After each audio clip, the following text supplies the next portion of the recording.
I'm closing out my time here in St. Louis, and I want to thank you all for being on this journey with me. Stay tuned to the end of this video when I announce where I'm headed next. Before I go, though, there are so many more extraordinary places in St. Louis that we didn't have time to look at together. So check out the description. I guarantee you there is something to add to the itinerary no matter what your interest is. There's museums, there's theaters, there's sports, there's outdoor activities, and there's even recommendations for you foodies. So check it out. Here are some fun facts that you might read about if you go to the museums. In 1904, St. Louis hosted the World's Fair, which lasted for 7 months and put St. Louis on the worldwide map. It was here that the waffle cone was invented when an ice cream vendor ran out of cups and asked a waffle vendor if he could roll up some waffles to hold his ice cream.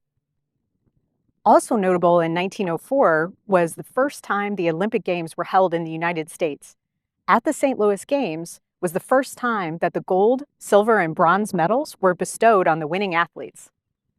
For all you foodies and dessert lovers, if you get a chance to visit the Hill, which is a neighborhood started by Italian immigrants in the early 1900s, you have to try a piece of gooey butter cake.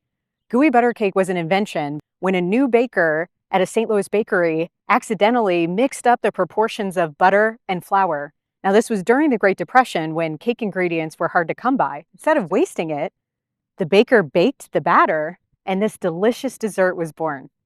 If you do make it to the Hill, in addition to authentic Italian food and a piece of gooey butter cake, you also have to try toasted raviolis, another St. Louis invention.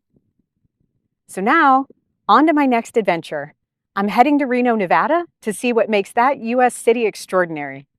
Leave a comment if you have any recommendations of extraordinary places to visit in St. Louis, or if you have any recommendations for me to explore in Reno. Don't forget to like this video and subscribe to my channel so you don't miss out on any extraordinary places or hidden gems. Remember, extraordinary is closer than you think.